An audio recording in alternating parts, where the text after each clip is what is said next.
How's it going, everybody? It's time for another great Mr. Poestyle, that's me, video. And today I thought I would do something a little different, a little flashback to an upload that I did a year ago today. One of my early videos. Now, it's just kind of starting out on YouTube. A year ago. Started a little before a year ago, but for years before I started my channel, channels that I like to watch a lot were Brian's Man Cave, Chris the Atari Creep, and Willie from Arcade USA. And through the years, talking with them, commenting in their videos, and eventually became Facebook friends with all three of them, who share our daily lives and whatnot on the social medias. I watch them a lot and love their videos. If you haven't checked them out, go check them out. I had an idea that I would do a video on my very first home console and the lineup of games that I got with it. For me, it was for that day one, which was Christmas of 1982. That was my Atari 2600 and, Pitfall, Defender, Haunted House, Pac-Man, Stampede, Combat, those games that we got with it that Christmas. And I asked those guys, I sent them a private message and asked if they would like to respond, make response videos or collaborate. And within a few days, they all did, a few days of mine. I never put them all together in one place, so I thought I would do that with this video. So of course, it's going to be a longer video, but that's pretty much what I make, is long videos. But I'll put my video on there and then the response from each of them, what their first systems were, what their memories were of that, and the games that they got with it. Only thing I'll do is I'll edit mine down a little bit. I had an extra long beginning there where I ended up talking about every console that I had lined up in the game room to play.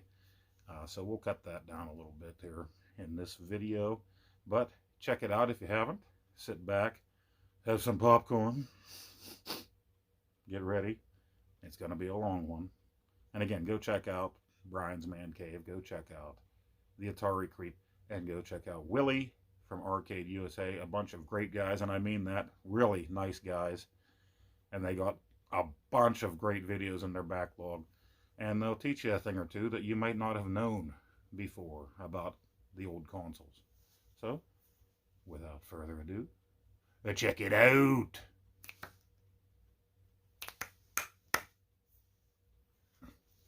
Ooh, my chin. My double chin. I think I hit the third one there too. Enjoy.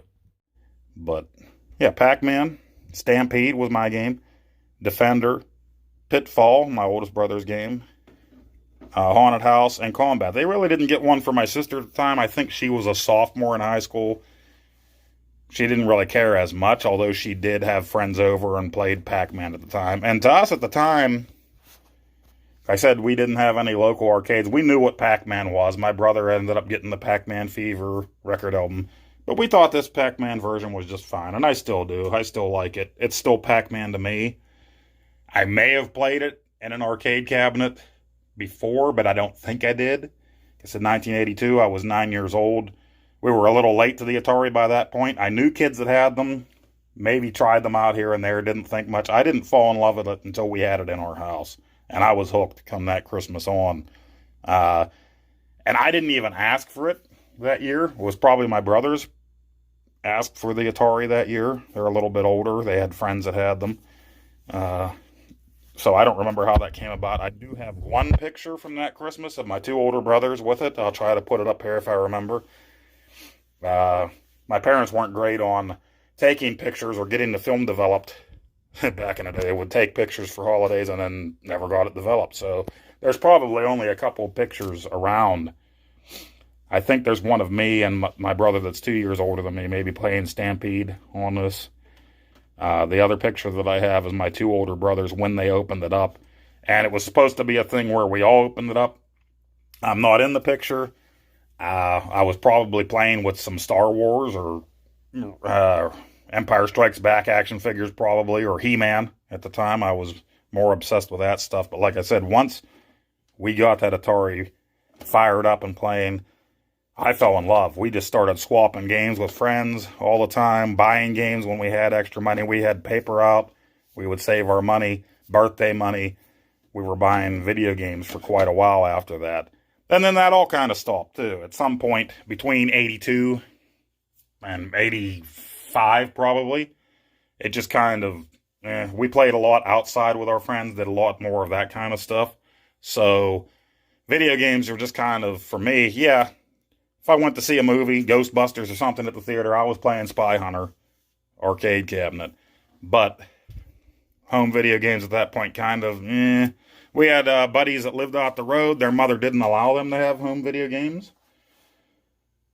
They talked her into letting them get an Apple II computer, I think, and kind of tricked her because they ended up with games on that, and we would sneak in and play those ones, you know, whenever their mother wasn't around. But they weren't allowed to have a console. So that was Christmas of 82, Christmas of 86, when I got the Nintendo. Boom. There's my Nintendo. I said I hadn't played video games at home for probably a couple years at that point. And it was like, I walked into our local Kmart, which just closed about a year and a half ago. I was walking back through the electronics department, and there was a Nintendo sitting there in the display case. And I saw Kung Fu, and I was like, just blown away by these graphics. He's like, whoa, what is this system? Looks way better than Atari. So then I was on my parents from that moment forward. All of fall of 86, I really want this Nintendo. And they bought that. That was my gift just for me. So that Nintendo right there was my system. I got that, Kung Fu, and of course it came with Super Mario Brothers. And that started a whole new level of gaming for me. Nintendo was just awesome. But there we have it. Trying to think the best way to play this now. I'll probably play them on my Retron 77 upstairs because I can get that room a little darker. It's really bright out and sunny out today. I'll probably get nothing but a reflection on the old CRT down here if I play these games right now. So, let me gather up my original lineup of games and take them up to my Retron and fire them up, play a little bit of each one, and then we'll discuss. Well, here we go. First and foremost, Combat. Classic Combat. Everybody loves Combat, right? Well, let's get it fired up here.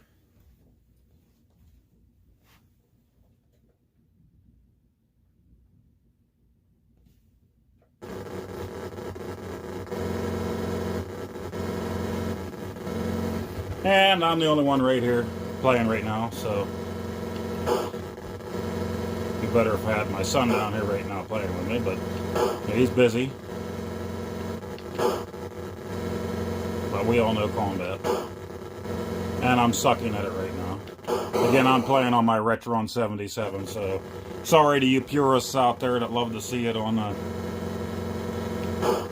CRT. It's just a little too bright down in my game room right now. I don't have blinds for my block windows down there.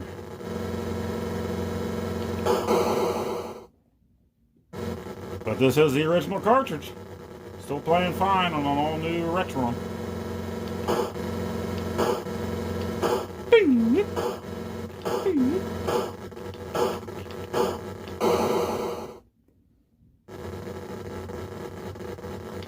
And I'm not going to play any of the other game modes. I'm not going to really mess around too much here with it. But Combat, #1 game. Probably the first one we actually put in the system. Remember that much now. I was 9 years old then. I'm almost 48 now, so can't remember exactly what order we played these in.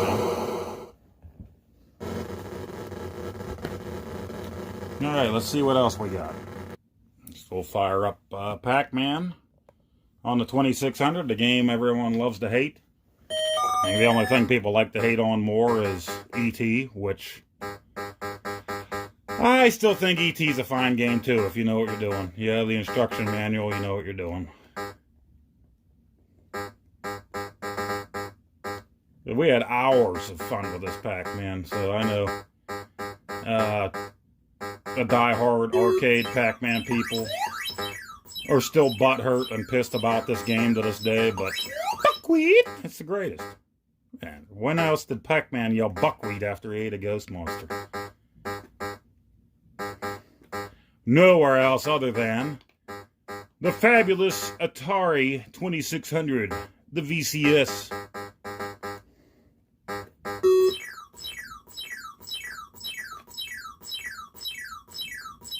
Oh, I missed them all. Used to be a glitch you could do if you went in and out the side doors, which were the top doors on the 2600. You used to be able to slide the whole way down through the screen.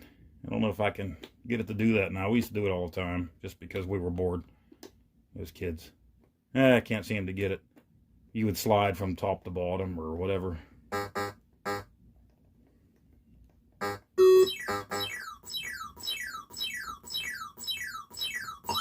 The Pac-Man fever driving me crazy. And it's not the right aspect ratio, and the purists are going out of their minds.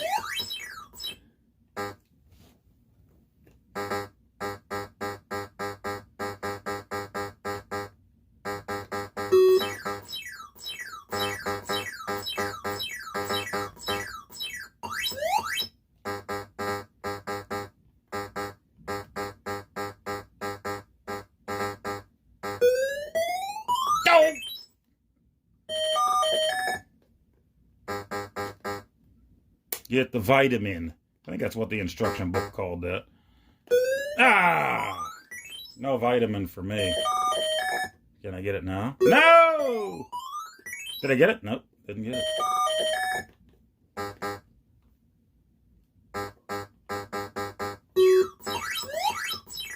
Buckwheat! Maybe he's saying F you. F you. F you. Give me the vitamin. Give me the vitamin.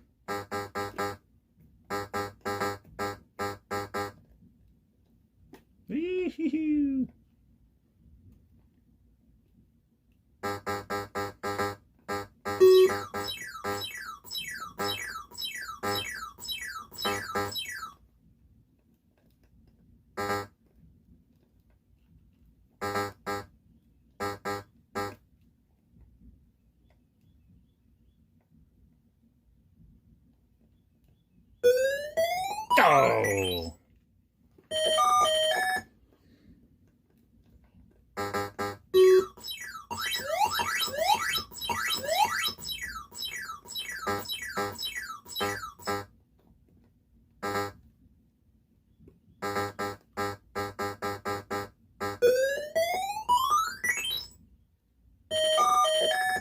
Vitamin.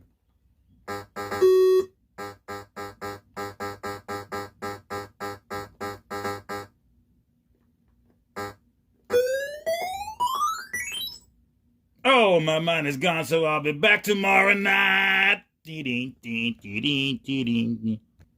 All right, time for some haunted house.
It's the scepter.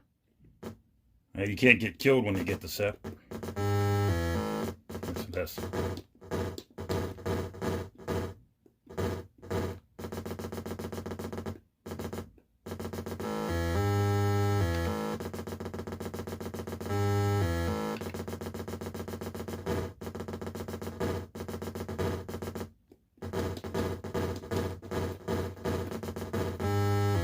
Here we go. Twilight Zone time. Looking around, looking around. Oh, yeah. Haunted House. That is fun. No, that's such a great game. Love that one.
Bastard.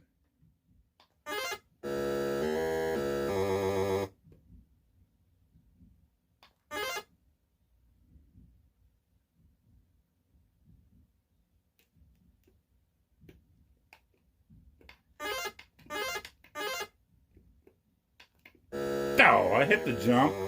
Liars.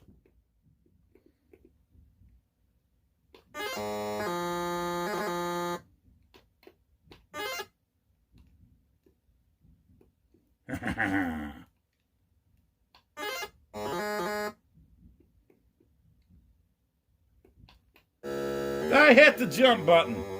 Cheaters. That was Pitfall. What an awesome game.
Whoops.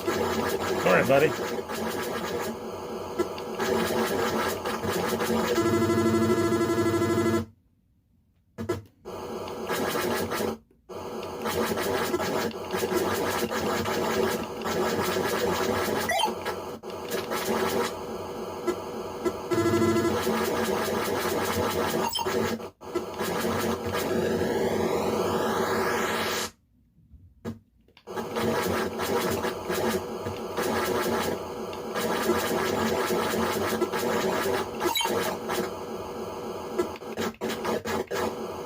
Jim! Oh! Slippery. Sorry. I love you.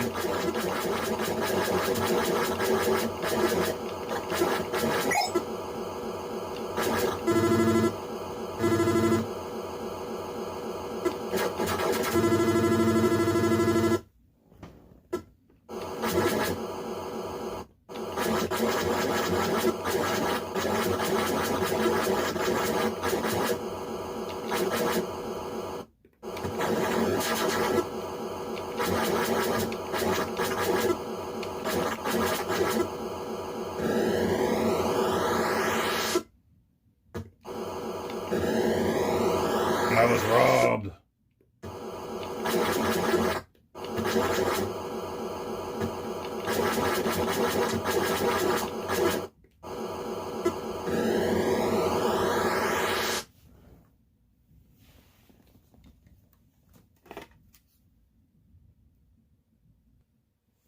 And the final game, which was the last one played on that Christmas morning, because I am the youngest, I had to go last. Stampede.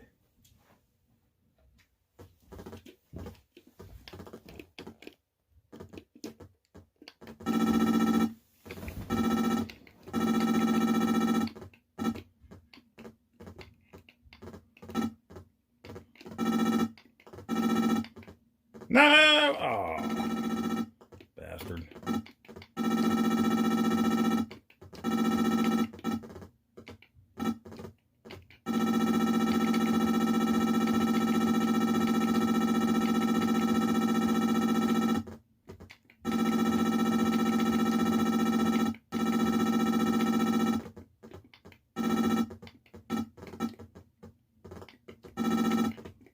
Ah, cheater.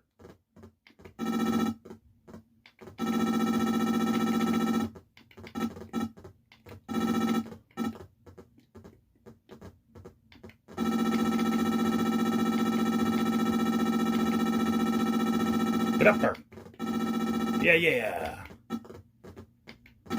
Ah! And that was it. That was the original lineup of games, and I still love each and every one of them. And Defender is a lot more fun than I remember, too. But, yeah, Stampede. Combat, of course. Pitfall. Pac-Man. Yes, Pac-Man's a great game on the 2600.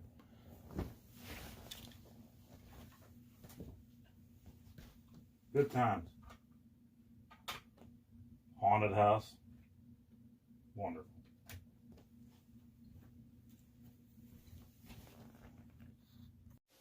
So, what are your thoughts? Do you still have your original lineup of games from whenever you were a kid, your very first system? Whether it was way back in the day, was it a Pong system? Was it Atari 2600 like mine? Maybe you didn't start collecting until recent years. Maybe it's a GameCube. Maybe it's a Wii. Maybe it's a PS4 or a PS5. Let me know in the comments below. I'm really interested. I want to hear your stories. Do you still have your original games? Do you still own them? Or are you going to collect them again if you don't still own them?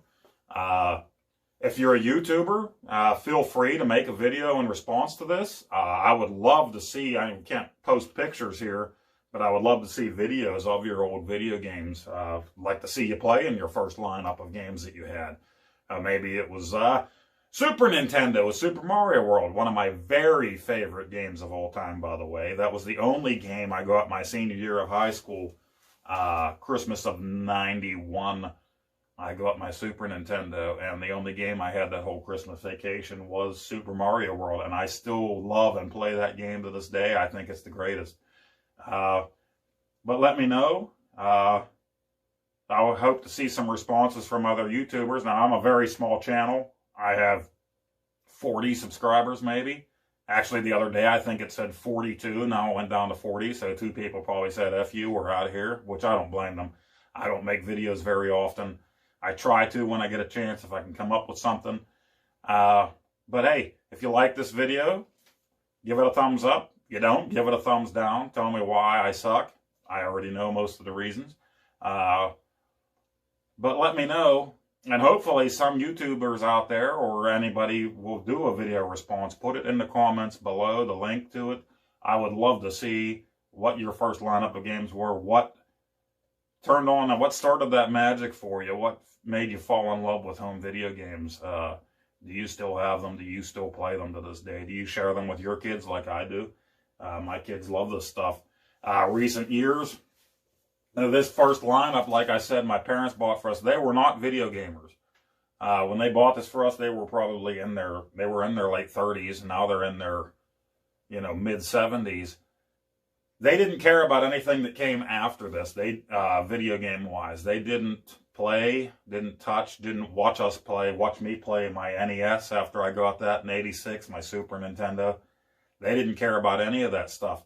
And really, they hardly played anything on the Atari 2600 at all, the old VCS there. Now they did. My dad's younger sister lived out of state. She used to come back and visit over Christmas, and they still talk about to this day. Like I said, they're in their 70s. They did play Haunted House. They loved Pac-Man, Haunted House, and Stampede. Those were the three games that they loved and would play all the time. Nothing else. They said nothing newer than that. They didn't care. Actually, my dad and mom didn't really watch hardly any television either. Most of the time it was, you guys get the hell outside and go play, go do something, which we were happy to do. We were outside 80s kids. We played with our buddies. We ran around through the woods. We played in the fields, pick up games of football and baseball and stuff. But still loved it on a rainy day, come in and play Atari. My dad actually put rules in place when we first got our Atari that we had a half hour each. I was the youngest, so my half hour was last. So you had my sister, my oldest brother, my other brother, then me. You had a half hour to play, and that was it. You were done. You were off of it. You were outside. Or you were playing a board game or something if it was a rainy day, or watching cartoons or whatever. But they weren't big into them. But a few years ago, I did buy them the Flashback 9 to have for their grandkids. They got a lot of grandkids now. I bought them a Flashback 9, whichever one takes the SD card, and I put pretty much all the Atari ROMs on for them, just to have at their house. And I was surprised to find out that they were playing it. They were playing Stampede again, they were playing Pac-Man again, and they were playing Haunted House again. My brother went up there, and they were playing it one cold day, wintry day. And actually, they discovered a few other games that they had never played before. Now, we did have a bunch of games, like I said, that they never even bothered trying. But in those recent years, they discovered a few new games that they actually sit and play together right now. At, what, 74, 75 years old, my mom and dad are sitting there retired. It's a cold day. They can't get around. They're playing Atari 2600. They're playing Stampede. They're playing Pac-Man. They're playing Haunted House. And I think that's really cool. Really funny that they started playing these old video games again after I bought the system. Because like I said, I really kind of bought it for the grandkids and the kids to play when they came to visit. My parents didn't have any video game systems left at the house. But, yeah, they're having a good time playing that now. And I think that's pretty funny. But, again, let me know what your first lineup of games was. What was your very first home video game? Where did it come from? Is there a story behind it? I want to know.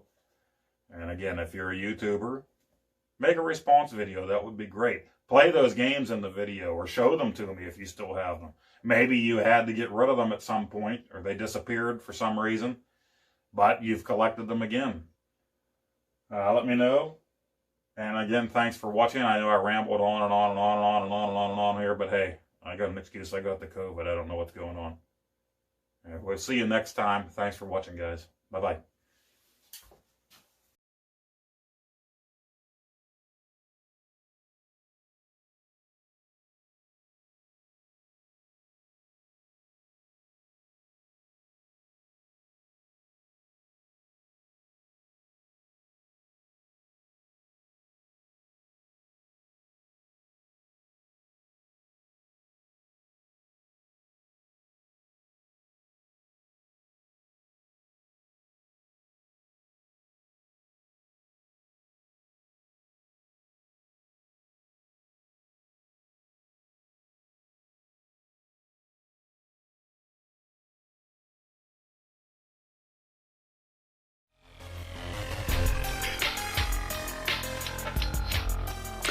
Hello everyone! Well, today I saw this really cool video from a viewer that does his own YouTube channel called Mr. Poestyle, where he put out a question, or he put out a video talking about his first console, video game console that he got.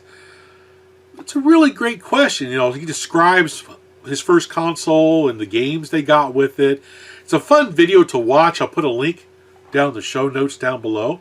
Well, he emailed me and a couple other YouTubers that are friends of mine, the Atari Creep and Brian's Man Cave, and asked us if we would do a response video. Well, I'm all over this because I really like these kind of videos, especially when you're sharing personal stories and talking about the games you really like and all that good stuff. It's a real fun thing to watch. It's a nice break from all the negativity that you sometimes see in our gaming community. But anyway, I'm here to talk about my first video game console that I got back when I was younger. Now, it'd be a very boring video if I actually talk about the very first one, which was Pong. So it's only got one game, so that would be kind of boring. So I'm going to go to my first game console that had interchangeable cartridges. Just like Mr. Poestyle did the 2600, I decided I'll do one with interchangeable cartridges as my first. And it was not the Atari 2600. It was the Fairchild Channel F. I love the Fairchild Channel F. I've always been in love with it since it came out in the mid to late 70s. I still have one to this day, although it's not my original. It's the System 2. I had the Model 1 back when it came out. And I got lucky. My dad was the lead technician at an electronics store where they sold TVs, appliances, and things like that. And he had access to a lot of the new stuff coming in. And when the Fairchild was released, his store is one of the few that got some shipments of the game console in. So he was able to get one and the 3 cartridges that launched with it. One cartridge was called Video Cart 1, which had tic-tac-toe, shooting gallery, doodle, and quadrodoodle on it. And then Video Cart 2, which was Desert Fox, which was a tank-like combat game on the Atari 2600, and shooting gallery. Which you probably recognize shooting gallery if you ever watched this show called Kapow, where they have people call in and they try to win prizes by saying Kapow to make your character do something on the screen. And one of the games they used was shooting gallery from the Channel F. I remember seeing it. I think it was a TV channel out of Chicago, if I remember right. And of course, the third cartridge, which my dad really liked, was Blackjack. And I actually enjoyed playing that game as well. It's not a bad blackjack game. My mom was too happy with it because she thought I was too young to be doing gambling kind of stuff. But hey, I thought it was cool. But anyway, I loved that console. It was a really unique thing at the time. It came out before the 2600. The 2600 eclipsed it. When the 2600 came out a year afterwards, it just blew the Fairchild right out of the water. But for what it was a really neat console. I know Mr. Jerry Lawson, he's the one that came up with it. He had a couple of other people that helped him out as well. He had one that worked on controllers. And there was another one that we interviewed. I forgot his name. Nick Telsfor. I just remembered it. Who also did work on the Channel F. And we did an interview on a podcast I used to do with my buddy Scott Schreiber from Retro Gamer Roundup called the Channel F Files. It's a 30 to 35 episode podcast where we talk about the history of the Channel F, and we cover each game cartridge as a separate episode, all the way up to the unofficial last cartridge, which was a homebrew Pac-Man, which is incredible on the Channel F. But if you're interested in listening more about the Channel F on the podcast, I'll put a link down below. I also got quite a few videos where I made a video version, not a video version of the podcast, but I played the game and put up on the YouTube channel so you can go see the game being played. I had quite a few favorites on the Channel F, but like I said, the ones I played to begin with was the 3 that were released initially. And I think of the 3, I played Blackjack the most of those. My dad used to stomp me on the Desert Fox game. He was good at that tank game. I wasn't very good at it. The tic-tac-toe was challenging until I figured out that there's a table that the CPU in there, or whatever it is, the processor was using based on where you start off on the screen. And once I learned that little table in there, I could beat the computer every time. I think in one of my videos I do that, where I talk about it, where you put an X here, it's always going to put the O over there, and you can just, it goes by the same logic every time. So once you figure that out, you can win every time. So that game became boring rather quickly. So that's why I moved on to blackjack. The Doodle program was a lot of fun. I used to draw all kinds of stuff on the screen. It was a neat thing to do. The built-in games on the channel F. Of course, you had tennis, pong, and had a hockey game, which those are pretty fun to play as well. Had to have 2 people to play, unfortunately, but it was still a fun game to play. Let's see, what else? Oh, well, some of the other consoles I have, back here from back then that I really love. Of course, I have my 2600s, which are back over there on the shelf. And I've got the old dedicated consoles, Video Pinball, which has Breakout, which I love Breakout, and Pinball and some other games on it. Basically, the consoles I like the most are the pre-NES era. Anything from 1983 and back, I'm really into. I don't know, it's just something I really like. I do like newer consoles. I like, the NES, and I like the Sega Genesis. I absolutely love the Sega Dreamcast with a passion. But, I like mainly talking about the earlier stuff, the older stuff that I'm familiar with, that I grew up with. I guess it's only natural, since, if you grew up with something, you're more familiar with it, and it brings back a lot of memories when you talk about stuff like that. I think next now we're going to play some of the games that I really enjoyed. I'm not going to play a whole bunch because I'm going to try to keep this video short. But there's at least 3 or 4 games on the Fairchild Channel F over its lifetime that I really enjoyed playing on the system. They're mainly my go-to games, the ones I played the most.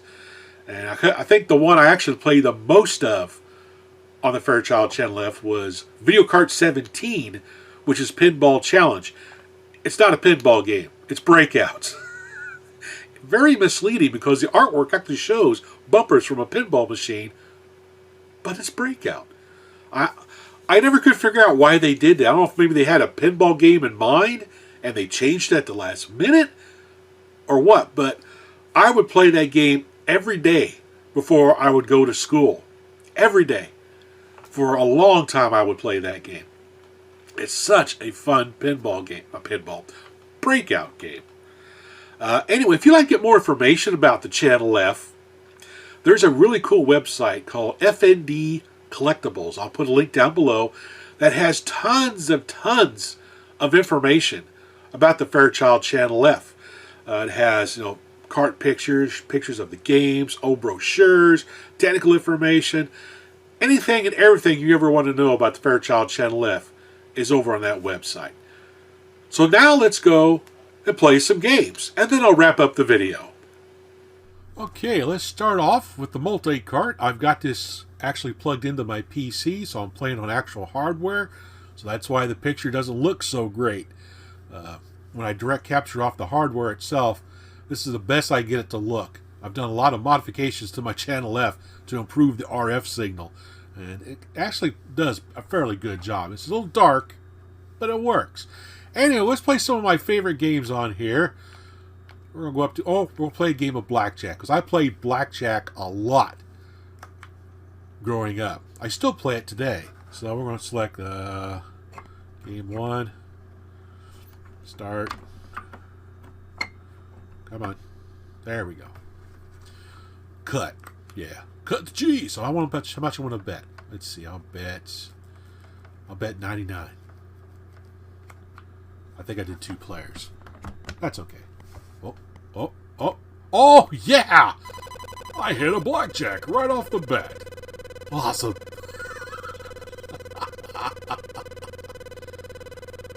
Yeah, hey. Want to hit? Yeah, let's take a hit. Push down on controller to hit. Oh, that's 9.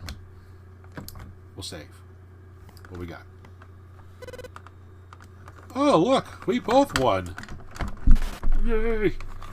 Bet. 99 and 5. Ooh, 17. I think I'll stand on that. 10, 11. Ooh, ooh. Ooh, definitely stand on that one.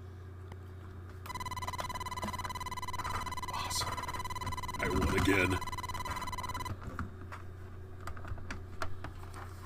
Cool, so that's blackjack. Let's get back out of here. Hit the old reset. No, do this. Doodle-doo. So let's go to Spitfire's a lot of fun. I didn't play it very much, but it's a lot of fun. Space War is 2 players. Let's go up to an Drag Race. Yeah, I played Drag Race quite a bit. This is actually a fun one too. Mode 4 start. This is the highest version here. And go! So I'm gonna break my time. Go, go, go, go, go. Boom! 8.3. That's not too good. Let's try it again. Get you revved up. And go! Oh, this might be a good one. I love playing Drag Race in the arcade. Yeah, 7.8. And this was a good way of playing that game at home. It's a really fun game. So let's try another one. Next up, another favorite game we used to play on here. I did do a live stream some time back where I played all the games on the Fairchild Channel F.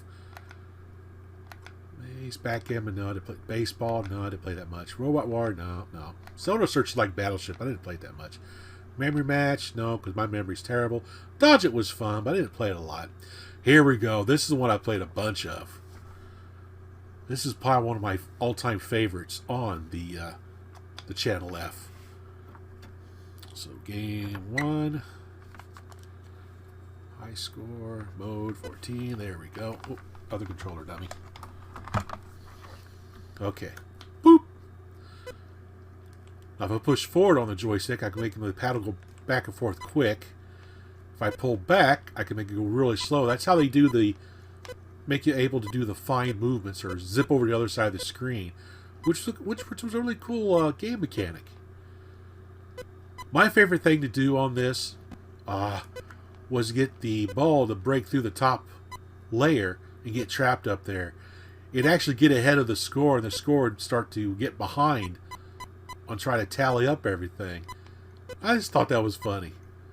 I know, I'm easily entertained. But this is a good breakout. Even though it doesn't have a paddle. It's too bad they didn't actually do a pinball game on the Fairchild Channel F. That would have been really awesome. Maybe someday a homebrew game be made of a pinball game. I'll be all over it if it ever does happen. I think the Fairchild can actually do it. I used to be better at this. You tell I haven't played this in quite a while. Ooh. Ooh. Whoop.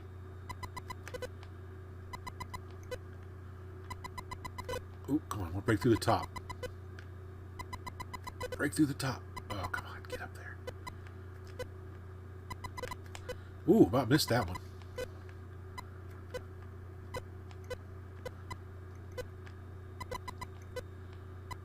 Come on, get through the hole.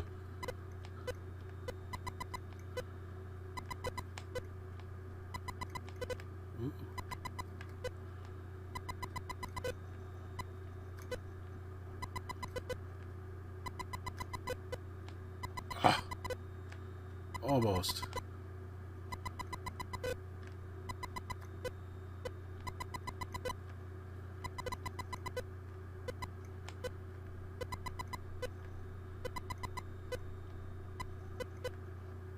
Oh, there we go.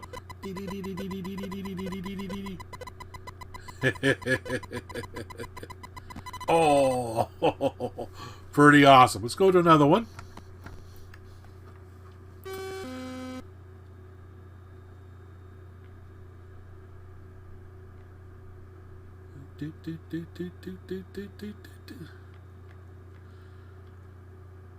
Hangman, checkers, no. Video whiz ball, no. Bowling.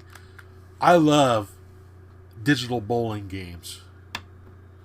Let's see, game one, start. There we go. And this one's actually kind of good. Basically, you push down to launch the ball, and then as it's going, you can arc it. I picked the wrong game. Let's redo this. Should have picked game one, dummy. Game one, start. Okay, here we go. And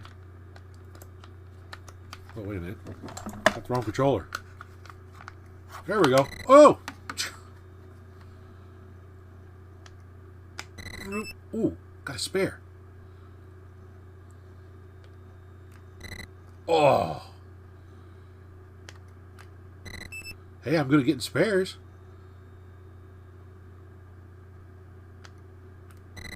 Oh, man. If you hit it just right, you can get a strike. Just off to the one side of the front pin. Oh, split. Oh, man. These are terrible. I don't even try. Let's go ahead and shoot the ball up there. Oh, another split. Wonderful. Went from getting spares to getting nothing. Oh, come on. Give me another frickin' split.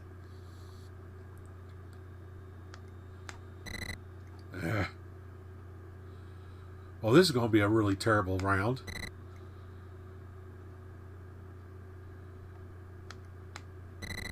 Oh, hey, I'm good at getting splits.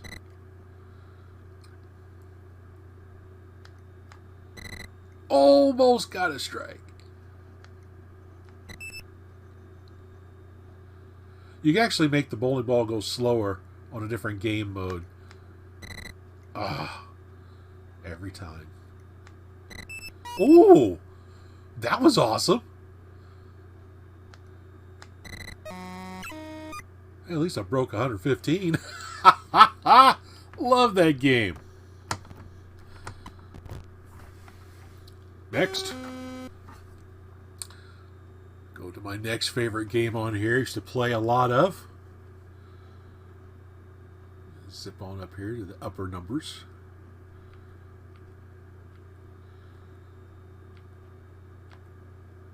Video cart number 26, Alien Invasion. Towards the end of the Channel F's life, it was taken over by Zircon. And this was one of the games released by Zircon, which were based up in Chicago. And I remember going to Chicago with my dad to actually pick this game up directly from Zircon. And I was so stoked to get home. It came in a plain white box. But I was so stoked to have Space Invaders on my Fairchild Channel F. But of course, at this time, Space Invaders, I think, came out for the Atari 2600. And I had it on that as well, if I remember right. But you never know. My brain has atrophied since then. Anyway, stop rambling. Play the game, dummy. Oh, yeah. So here we go. Space Invaders. Oh, got the wrong controller again. And it's not too bad of a Space Invader game for the Channel F. I like how you can hold down and just keep firing, which is nice. Ooh. Oh, get the ship. Get the ship. Yes! Oh! There's also an Easter egg in here, too, but I can't remember how to activate it. Got 2 bases left. Ooh. Oh, oh.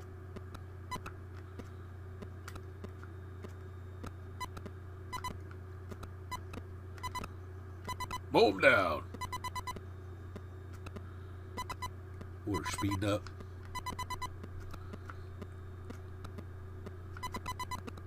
Oh, get some bonus points. Gotcha. 1,080.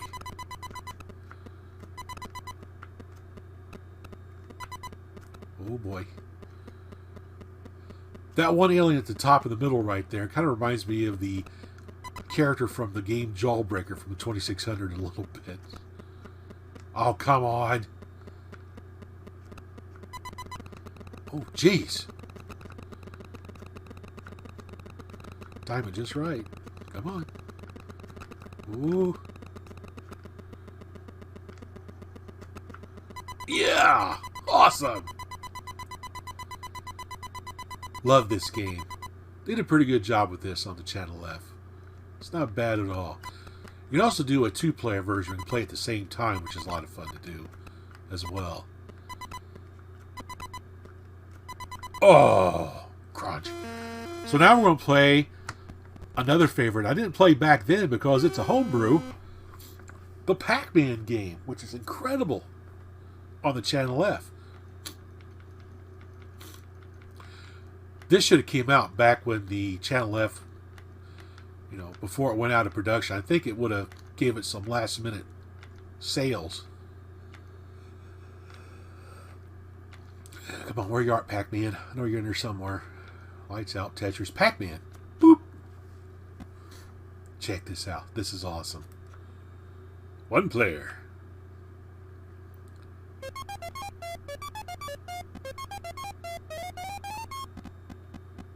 Isn't this cool? The homebrew programmer did one heck of a job doing this. Now, unfortunately, the Channel F has a very limited color palette, so you couldn't get the 4 color of ghosts. So you got 2 ghosts that are the same color, so we call them the twins.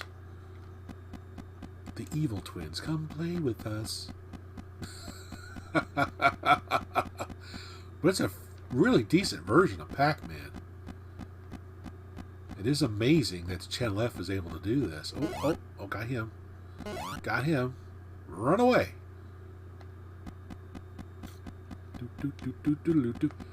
Pretty slow paced as well, which is just fine for me. Oh, they're on my tail. Oh, can we get the cherries? Get the cherries. Yes! Oh, I got quartered. Ready? Go. Go down the side chute here. Ooh.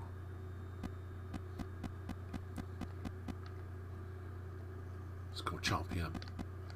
You shall be chomped.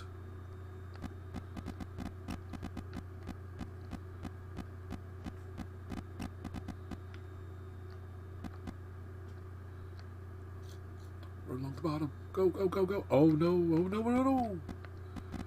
Oh, I thought I had it then for a minute. Get him. Get you. Oh, I don't have enough time to get the other 2 guys.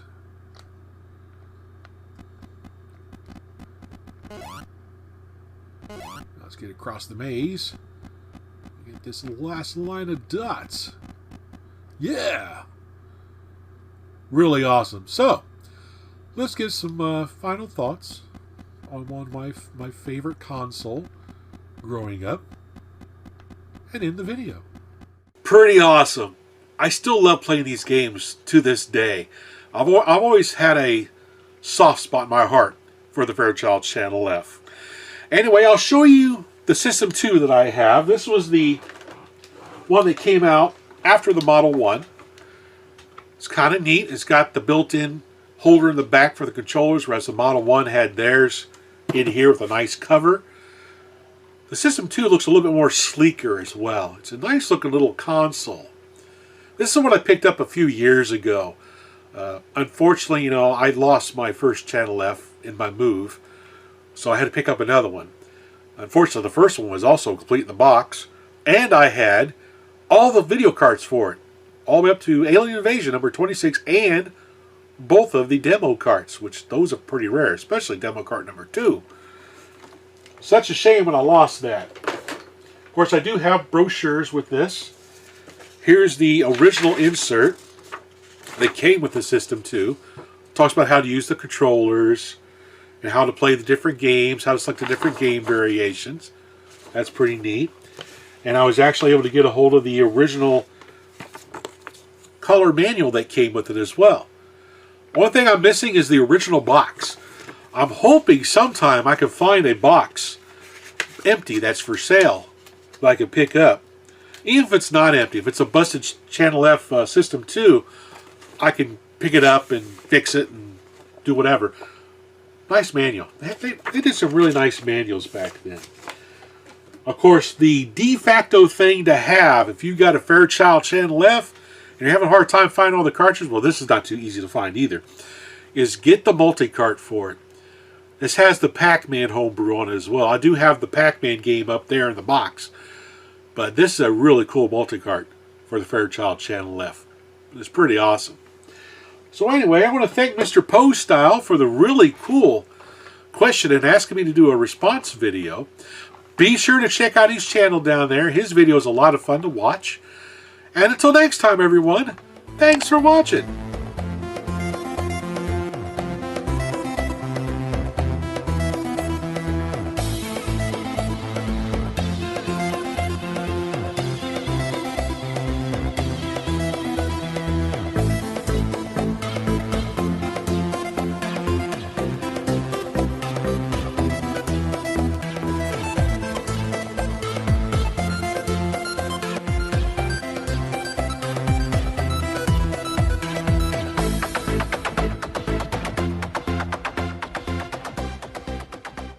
So let's see, what we're going to talk about today. We're going to talk about this sexy beast right here. A very long time standing friend of the show, Mr. Poestyle.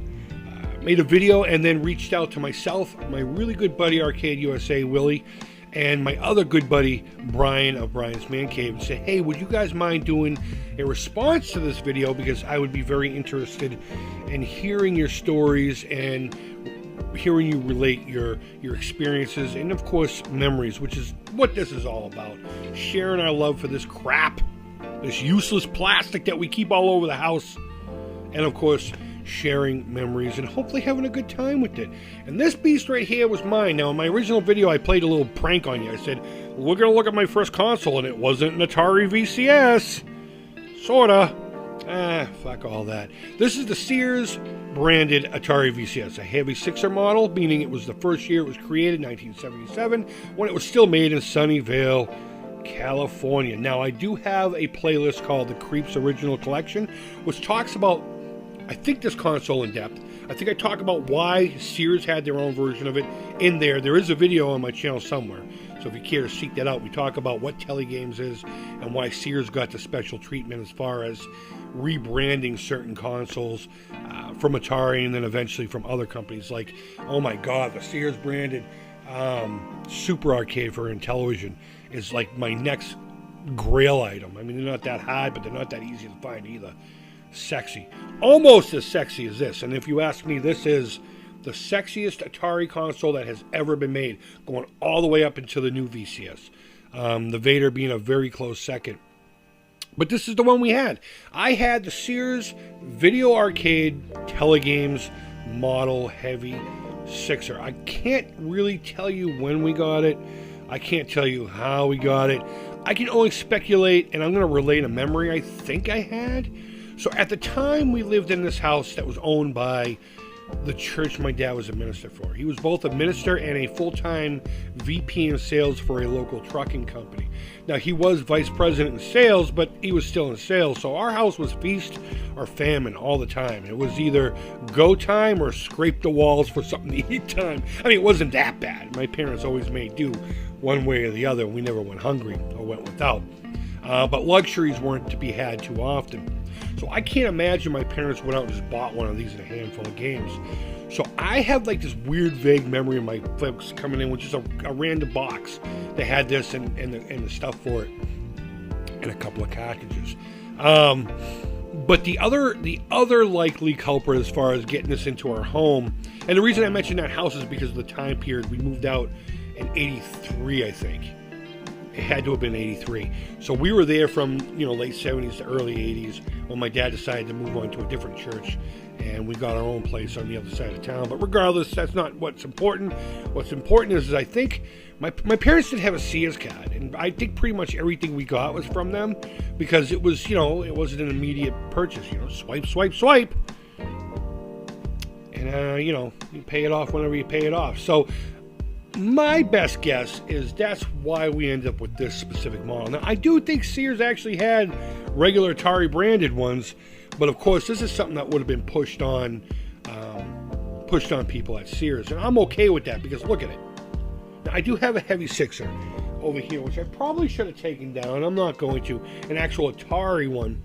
I don't have one of these. Ironically, I was filming a couple days ago a digital or online game hunting video like I did that one Atari day a while back, and one of these popped out for $50, and it had the proper everything, really. It had all the Sears branded everything, the paddles, the controllers. It had the correct color power supply for $50, and I missed out. And you're not going to see that video because there was a weird glitch with Facebook that day, and it didn't matter what I clicked on. Every time I clicked on a new ad, the ad for this thing kept popping up, which I think was a sign to stop recording and jump on it because I missed out. I fucking missed out. But regardless, it is what it is. So I do have a playlist talking about all the games I had for this. I didn't have that many, but you know what? We can run through a couple of them. Here. We'll play a little snippet of it. Astro Blast, I don't think we're going to play too much because it doesn't work very well emulating, and I'm not going to do the use my phone and then use the computer because they don't communicate anyway. It's not like I could get the video up on the computer either way, but we didn't have too many games. We had a handful of them, and I've talked extensively about each and every one of them, but I figured, what the fuck? Let's just go through them again and have some fun with it. And the only other memory two memories I want to relate with this thing, on top of just having a great time having it. It's the only thing I can remember my sister also getting involved in quite a bit, especially when we got Pac-Man. She didn't care it didn't look like the arcade, neither did I. I was already used to that idea anyway. I was a little dude. But she played it constantly. I would never have thought in a million years my sister, she just wasn't that type of individual, would have jumped on the fucking video game, train and gone with it. But she played Pac-Man like a motherfucker. She rolled. It was awesome. It was awesome watching her. She also liked Space Invaders. But it was pretty cool seeing my sister get involved in something that I was really into. Since I was the youngest and she was the oldest.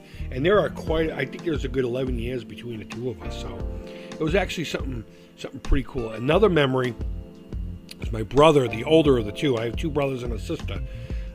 Again, me being the youngest. I think his buddy let him borrow one of the porn games. I see never a memory of that, and my parents almost getting rid of the Atari because of that. My brothers fucked up a lot of things. I remember for years and years when I was real little, in the early days of the hype of the VCR craze, I wanted one so bad. I don't know why. I love movies. I'm more of a movie fan than I am this shit. And they got one while I was at camp. And they even wrote me saying, hey, we finally got a VCR. I can't wait for you to come home and see it. And then one of my brothers rented fucking Faces of Death, and my parents, of course, church-going people, not zealots, though. They weren't pricks about it. We're like, you know what? No. If you guys are going to pull shit like that, VCR is gone. And it did. They brought it back. They brought it back to the store, and I never even got to see it. I mean, of course, we eventually got another one. But that almost happened to this. And today would have been a completely different day, I suppose. As far as would I be talking about this? Pretty sure my friend had a couple of Ataris. He had a Coleco, he had a Master System, and he also had an Atom System that we played all the time at his house. So I was balls deep in video games at all times. So those are the only two real fun memories. I remember opening E.T. and Pac-Man on the same Christmas morning. I remember not reading the manual for E.T., and not knowing what was going on, getting a little frustrated. I honestly didn't I continued playing, meaning I just explored almost like a sandbox type game. That's what I used E.T. for. I just thought it was cool to see E.T. up on the screen and I was able to control him. I still to this day am a huge fan of E.T. and all things extraterrestrial as far as the movie's concerned. Absolutely, it's one of my favorite movies of all time.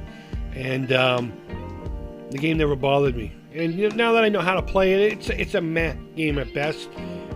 Engineering-wise, it's amazing for what he was able to pull off in the whole story. We all know it by now, so I'm not going to get into that. But good times. So those are my true only real memories. That and wanting to play Air Sea Battle a lot with my friends, and them saying, no, let's play Space Invaders or something that's cool, because Air Sea Battle wasn't fucking cool for anybody. So let's run through a couple of my favorite games, and if I can pop up with any memories, then awesome. If you don't care to see the video games, well, thanks for coming by. I really do appreciate it. Don't forget that purple banner exists, and below that there's a link that you can do stuffs with. So go do the stuffs, and then come back. Or, you don't have to come back. I don't care as long as you donate. It is what it is. So thanks for watching. We definitely have to start with Pac-Man. Now, there's a couple of games I'm not going to play. Like Journey Escape, for some reason, is not even in my fucking emulator, and I'm not pulling out my shit. People hate this game. People fucking absolutely hate this game. And you know what? To that, I say shut up. It's a good game. It plays well. It has its flaws. I absolutely love the sounds of this game. So nostalgic. I'm not going after all of them. You know what this game sounds like to me? It sounds like summer. Of course, we're going to play the always amazing Space Invader. This is my favorite port of the game ever. And that includes the arcade. I absolutely love this game. There's nothing about this game I don't like. Except for when I make that farty noise. So that means I'm dead. D-E-E-D, dead. Let's get these fuckers. And you know what? I can do the double shot glitch. I choose not to. Let's see if we can't get the UFO here. Ah, he got my way. All right, never mind. I didn't time that right. Oh, they're getting fast.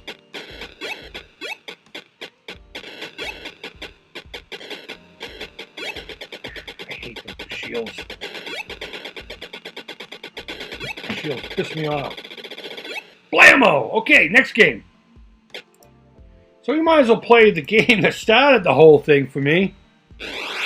Even though I don't have a person to play with. This is Air Sea Battle, or as it was known in my world, Telegames 27.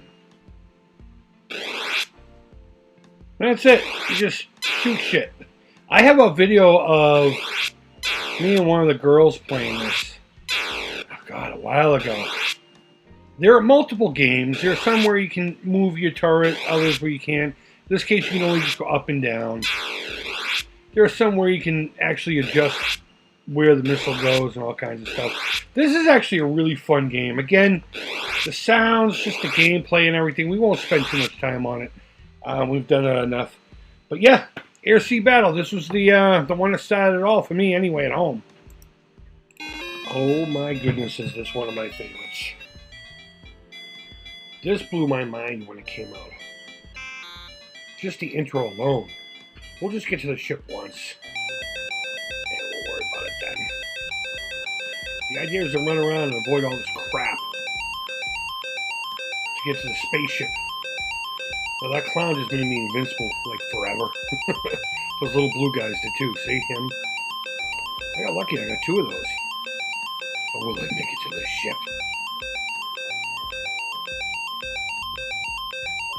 Alright, where's the ship? Where's the fucking ship?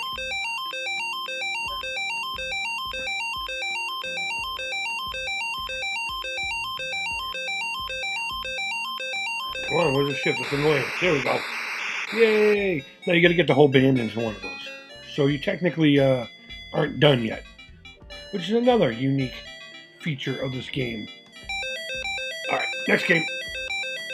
Now, I know I did say I wasn't going to try to play this. It's kind of a pain in the ass to play it with a joystick, since it's a paddle game. I will play a few minutes of it. This was one of my favorites also. I could play this game for hours and hours and hours. I just hate playing it without a paddle.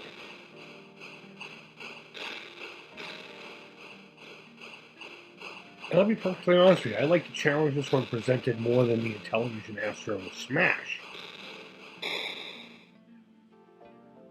Though I know that's a little more iconic. You know, I don't even think a lot of people even realize this game got put into the Atari 2600. But I played this one for hours. No joke. I would sit back in my easy chair that I plucked out of the trash.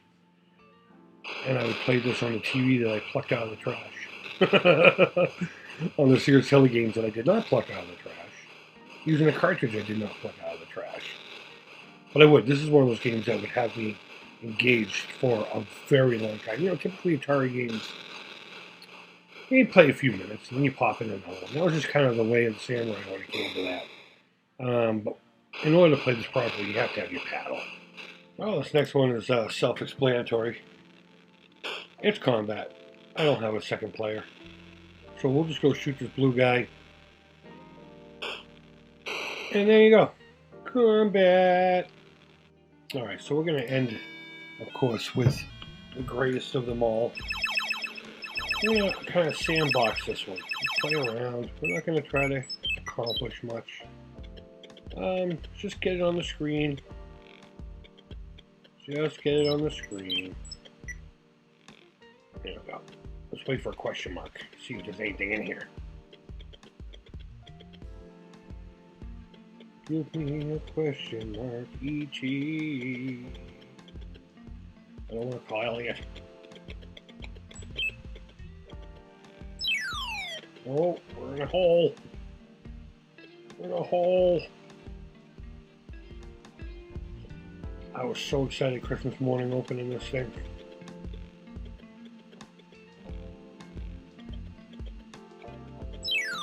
Whee!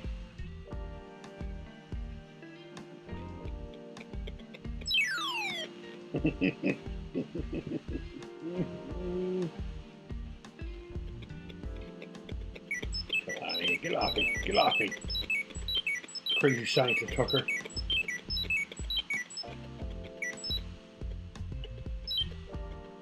If you ask me, that was really only the first true flaw. Those guys are just a little too aggressive. And, I mean, I know these pits are a pain in the ass, but you can figure it out. You can figure out how to get by. But, you know, everyone wants to goof on this game. And, there's really no need to. It's got a really decent challenge. It has a goal. It just looks great. I don't care what you say. I think E.T. looks awesome. It looks like E.T. So there you go. There you have it. I hope you really enjoyed this this down and dirty look into where it all started for me anyway when it comes to home gaming. Sears Telly games, I mean, was it going to be any surprise that it was an Atari console if you didn't know already? But like I said, there is a playlist where I talk about each one of these games and stuff more in depth. This video will also be in there. It's called the Creeps Original Collection or something like that. So if you're curious, by all means, you know, go down there and check it out. And at the time of me filming this outro, Brian's Man Cave finally uploaded his, and I've watched it. Great video. I encourage you to watch that one. Of course, Willie's and Mr. Poestyles, who started this whole thing. Poestyle, thank you so much. I really do appreciate you asking me to be included in this. This is what it's all about. This is what it's all about. Sitting here sharing memories and relaying our excitement for these, at the end of the day, useless pieces of plastic that give us such joy throughout all these years. And, you know, now that we're all graybeards, we can sit back and reflect on the good times and continue on and hopefully share that with the next generation. Like I have a couple kids in the other room, and hopefully they'll enjoy these same games for years to come. Guys, thank you always so much for watching. I really do appreciate it. Remember, purple banner, link down below. Let's keep the momentum going. And in between every take, keep getting more. Keep them coming. Keep them coming. We barely even started and we're already smashing it. And I'm really excited, and I'm excited for you to be here. So guys, thank you so much for watching. I really do appreciate it. Hope you're doing well. Until next time, take care. Creep it real. And bye-bye.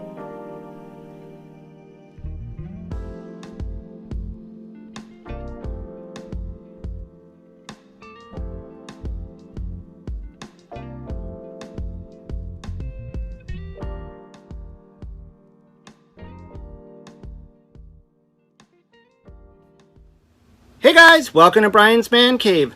So my good bud, Mr. Poestyle, who's been a regular watcher of my channel for a while now, he also watches my buddies of mine like the Atari Creep and Willie from Arcade USA. And he recently started his own YouTube channel where he's talking about games that he likes and games that he grew up with and some homebrew stuff that he's picked up. So he's got a really good channel going. But he just recently did a video where he was talking about his memory of his first console that he grew up with. And he actually did he showed the console. It was the Atari 2600. And he showed some of the games that meant a lot to him, the stuff. And he kind of went through a little bit of a history of his family and what he did. So anyways, he reached out to myself. He reached out to Willie from Arcade USA. And he reached out to the Atari Creep. And he asked us if we would like to also share our first console memories. And I thought that was a great idea. In fact, Willie already just did his video. I just watched it, about 20 minutes ago. And he talked about his first console being the Fairchild Channel F. And that's the one that I'm not familiar with myself. I never knew anyone that had that. In fact, I didn't know that thing existed until probably a couple of years ago. When I started watching a lot of YouTube channels. But anyways, so if you've been watching my channel, you'll know that I am a big Intellivision person. And that was because I grew up with the Intellivision. Now this was this isn't the one I grew up with. This isn't the same one. I had to rebuy an Intellivision. And I know, I think Willie talked about this too. How, sometimes you lose or you sell off or get rid of some of your old stuff, and my Intellivision, our family Intellivision, I remember I held on to it for as long as I could, but it got to a point where I think it was like starting to fall apart, and I remember my mother saying, you gotta get rid of the old stuff, you're getting into the newer games, I wanted the Nintendo NES, and so yeah, eventually I did sell it, along with my original Commodore 64, and all the games that I had, except for one game. The one game that I kept was Donkey Kong for the Intellivision. But anyways, so I've picked this up probably about 20 years ago. I remember going on a hunt back then, before retro gaming was becoming popular, long before it was popular to be into retro gaming. I was hunting these things down. I was hunting down old Atari stuff, whatever I could find in thrift shops, and I ended up finding this one. But I also found another one in an ad where somebody said they had an Intellivision for sale. It was like $40 with tons of games. It was at their cottage. They just wanted to get rid of it. And I ended up picking up that one, which had a broken controller. So that was why I ended up picking up this one in a thrift shop. I think I got the sticker still on there. You can see there's some stickers for $5. And so what I did was I kind of Frankenstein the two together to make one working Intellivision. This one's not the best body, but I put this one on anyways because, this way I don't worry too much about it getting dinged up or whatever. The other one is in better shape.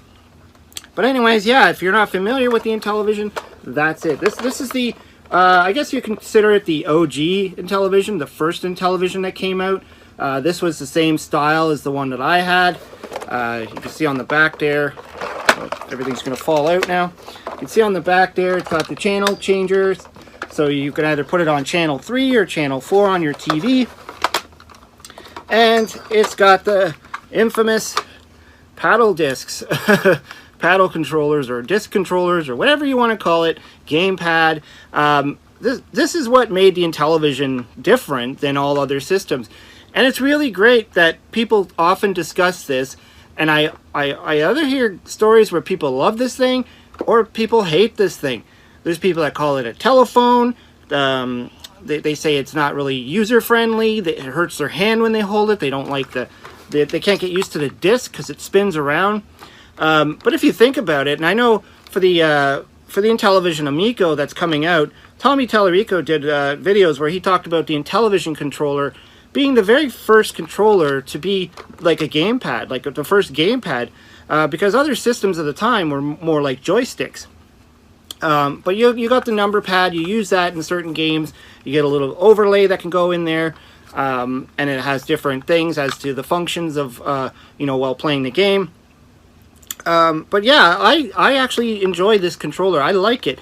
I got used to it, maybe. Maybe that's why I like it.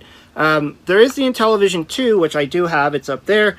And it's got thicker controllers, like heavier controllers, bulkier. And I'm not a big fan of those ones. But the only thing about these ones is that they're actually hardwired into the system. So to take this controller out, you have to take the whole system apart and unplug it on the inside. And I think that was one of their biggest mistakes, was making a controller that's hardwired into the system. I kind of get it that they were thinking you're probably going to keep it together anyways and you don't want to lose it. But they didn't think about what happens when these things break. I believe the Sears model, or the Telecade, or whatever it was called, there was another one that came out. It had controllers that you could unplug, but I believe that model came out a little bit later. But anyways, let's get to some of the games that I played. I'm just going to put this over here. Wires everywhere. So let's get to some of the games. So, again, if you watch my channel a lot, you know that Donkey Kong is like my favorite game of all time. Again, this is not the Donkey Kong that I had. My actual cartridge is sitting over there. The one that I actually had when I was a kid is the only thing that I kept. But I ended up getting, another copy of it at some point in time. I don't remember when, but there you go. A lot of people don't really like this game. They don't like they say it's like the worst Donkey Kong ever, which I don't think is true. There is some pretty horrible computer versions of this game. Yeah, and I mean, it had 2 levels, which upset a lot of people too. I heard stories where people bought this game, got so annoyed and took it back and returned it and got something different. But yeah, Donkey Kong was my first game that I, really, my first arcade experience on the Intellivision. I played the heck out of it, even though it wasn't the greatest. And I knew that at the time. Like, eventually when I got my Commodore 64 and I had Donkey Kong on there and it had all 4 levels, I always wondered why the Intellivision didn't have that. Also, my friend had the ColecoVision, and they had Donkey Kong, which is amazing on that system, but it does have the 3 levels, but it's not perfect. The other game, obviously, that I would have played was Poker and Blackjack, because it came with the system. Now, kind of an odd choice, really, to think about. I wonder what their thought process was back then when they were saying, we need to ship this thing with Poker and Blackjack. I think they were thinking that parents or the adults who were going to buy these things would want more of an adult game, not a kid's game or anything like that. And if you think about, say, the Atari 2600, it came with combat. Problem with that was it was a 2-player only game. This one you could play by yourself, and I did play it. Even though most of the time I didn't know what I was doing, I was just, whatever, drawing cards, trying to beat the little dealer guy at the top there. It was a game that I just kind of threw in because, hey, why not? But the other game that I remember spending lots of time on, it's right here, is Astro Smash. This game is obviously a staple game for the Intellivision. Just get a little bit in there. Because, most people that had an Intellivision probably played this game. It's even being reimagined in the Amico. But I remember spending hours playing this game. When I have a memory of being home sick one day and just sitting there playing Astro Smash all morning. And what I liked about it is, as you played and you progressed, the screen color would change. It would kind of tell you that you're getting somewhere. I don't think I would have played it so much if it always just remained as a black screen, the black space background. So then it would go to blue, and then it would go to like red and purple and green and you know, all the way up, and then eventually you would reset back to the black screen and then go again. But I mean, the stuff would be falling from the sky so fast. That's around the time you start to really lose. But really great game, really keeps you going. You know, I guess it's considered a space game, but I know some people don't think so. Another game that kind of the same idea, was Space Armada. And this was my first experience with Space Invader game. I didn't play Space Invaders in the arcade at the time. I was too young to go to arcades, and I wasn't overly familiar with Space Invaders. But I had Space Armada, so I played this game. And this is pretty much, it's the same idea. It's the aliens coming down from the sky. You gotta shoot them. You get a flying saucer over your head. And I always enjoyed this one. It would get kind of intense, and sometimes I'd only play it for a little bit. Not as much as I played Astro Smash, but I definitely did give this one a go quite a bit. Another game that I played with my friends a lot when they would come over, because it's a two-player game, is boxing. And I love this game. I mean, we played this all the time. We used to even kind of argue over which characters we got to play. It's not like there was anything special. Like they were just like different colors, and some of them had different moves.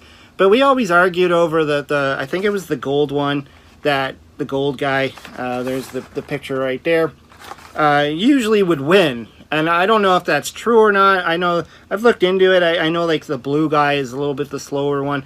But anyways, I remember we always like would fight over that, so who got to play what character. But I remember many afternoons where we would be sitting here playing boxing. You know, I don't know what it was about it. I mean, it's the most simplest game. There's your overlay there that has all of the little symbols to tell you which moves. You know, probably at the time, I think we just mashed buttons. I don't think we really looked at that and you know, studied how to actually play the game. I think we just sat there punching until one of us got knocked out. And we always tried to get for the infamous double knockout, which is pretty funny. And then another game that I have a great memory of was Burger Time. Again, these are not my originals. All my originals got sold back in the day, so I had to go and retrace them all. And I think a lot of us old collectors do that.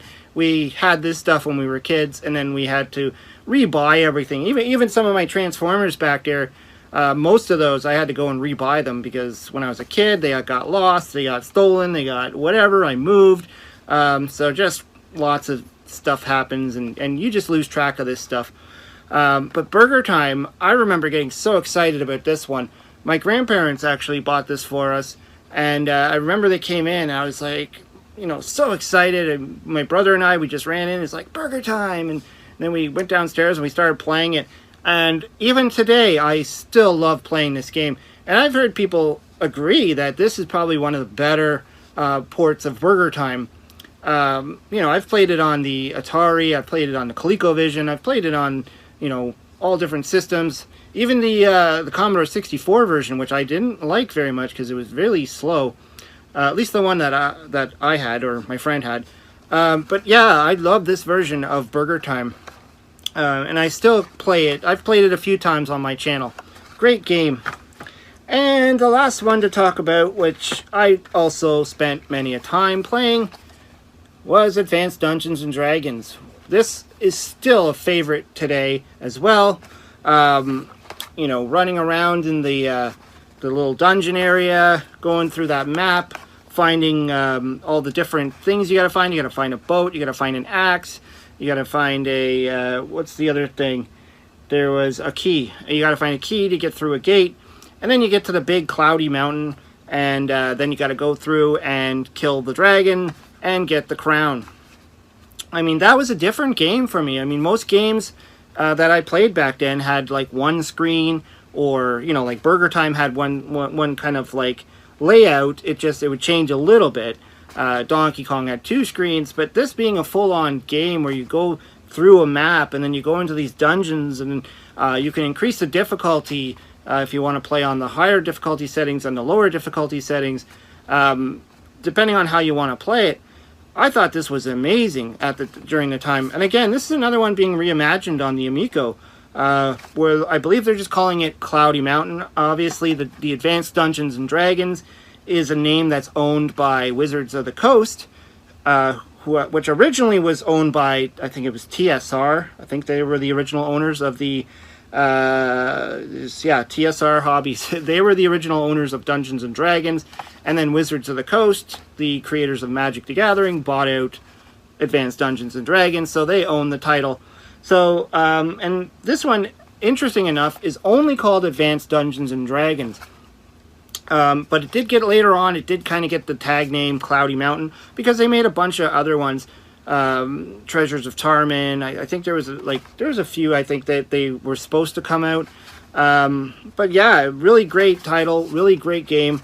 I remember picking this up in an antique shop. The guy sold it to me for $7.50. I think I was buying some other game. I don't remember what it was. And he had it for like $3. And I said, well, why is this one $7 and this one's $3? And his answer was, well, this is Dungeons and Dragons, and that's a big name. And I'm like, okay. But I paid it anyways because I really wanted it. I think I have a few more copies of this as well, just from picking up bulk lots. But anyways, yeah, really cool game. Still a game I love playing today. It'll be interesting to see how this gets put onto the Amico. We have seen some screenshots of it. So far, we've seen a little bit of gameplay. But yeah, I'm really curious to see how it's going to play out. So anyways, yeah, I just wanted to talk about my favorite, or my memories of my first console, the Intellivision. Of course, from there I moved on to the Commodore 64, and then the Nintendo, and then the Sega Genesis, and then the list went on. Thanks again to Poestyle, Mr. Poestyle, for doing this great video. Great idea for a video topic. And any other YouTube creators that watch my channel that are, looking for a good topic, you should try this one. Just dive into your first video console memory. It's funny that the three of us so far have had 3 different systems, so be interesting to see what you grew up with, and if it was, different or the same. Anyways, hope you liked the video. Leave some comments down below. I always like to read what you got to say. Check out Mr. Poestyle's video. I'm going to leave a link down below so you can go and see what he had to say for his video. And hope you liked the video. Hope you subscribe. Talk to you later.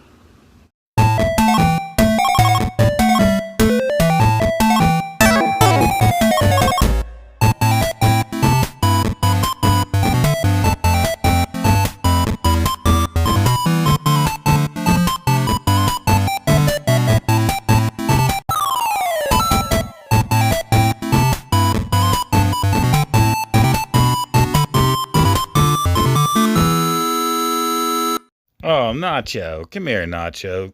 No biting. No bite. Ooh, no biting. Oh, Nacho, stop.